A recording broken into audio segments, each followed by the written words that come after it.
Bonjour à tous. Vous avez une intervention avec Paul et Antoine sur le sportif, ses blessures. Et donc évidemment le sportif utilise son appareil locomoteur, c'est-à-dire ses muscles, ses os, ses articulations, pour entraîner le mouvement de son corps dans toutes les disciplines sportives. Un muscle, par exemple, est fait de différentes fibres musculaires qui sont regroupées dans des enveloppes et qui, lorsque vous faites fonctionner un muscle, le muscle va se raccourcir et ce qui va entraîner le mouvement en permettant à un segment de membre de s'élever ou de se fléchir, par exemple. On peut regarder ce qui se passe par exemple au niveau du membre inférieur. Pour avoir une jambe en extension, vous avez besoin de contracter les muscles du devant de la cuisse, ce qu'on appelle le quadriceps. Paul, vous voyez la contraction des muscles qui se sont raccourcis. Si on relâche pour fléchir, les muscles se décontractent.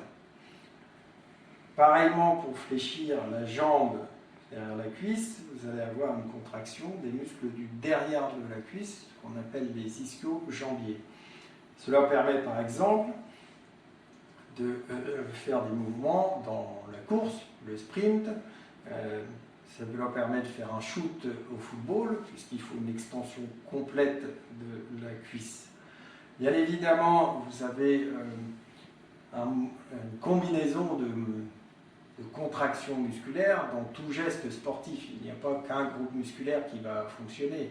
Pour reprendre l'exemple du football, lors d'un shoot, vous allez avoir une jambe en extension, mais avant le shoot, il vous avoir la préparation, puis le shoot, et vous aurez aussi une contraction du pied qui va vous faire utiliser des muscles, cette fois-ci, de la jambe et du pied. Nous sommes donc chez nos sportifs et qui sont à risque de blessure dans leurs différentes disciplines. Prenons l'exemple d'une lésion musculaire, une déchirure par exemple, d'un muscle des ischio-jambiers derrière la cuisse. Cela concerne fréquemment des sports où il y a une forte sollicitation comme du sprint, des impulsions, des réceptions. On voit ça en athlétisme par exemple. On voit ça chez les footballeurs. Le joueur peut être en pleine course, en pleine accélération par exemple, et d'un seul coup, comme on le voit parfois à la télévision ou sur les stades, saisi d'une pointe, d'une douleur forte et fulgurante derrière sa cuisse, qu'il a le stop net en plein élan, en pleine course, et qui parfois même il s'écroule sur la piste. Lorsque la lésion est majeure ou parfois une vraie rupture. Si la lésion est donc même très importante, la rupture des fibres musculaires va faire saigner dans le muscle et parfois on peut voir un bleu, un hématome apparaître presque sous la peau avec un œdème.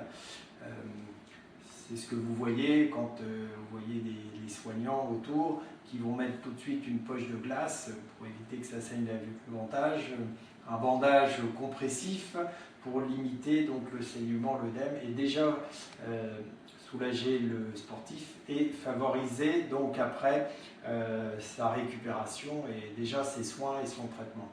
Bien entendu, après cette lésion, le joueur est dans la capacité complète de pouvoir courir et ne serait-ce que marcher, et vous voyez souvent le sportif accompagné par d'autres joueurs ou un entourage, un kiné, si c'est des sportifs professionnels, sortir du terrain et s'aider éventuellement avec 2 béquilles.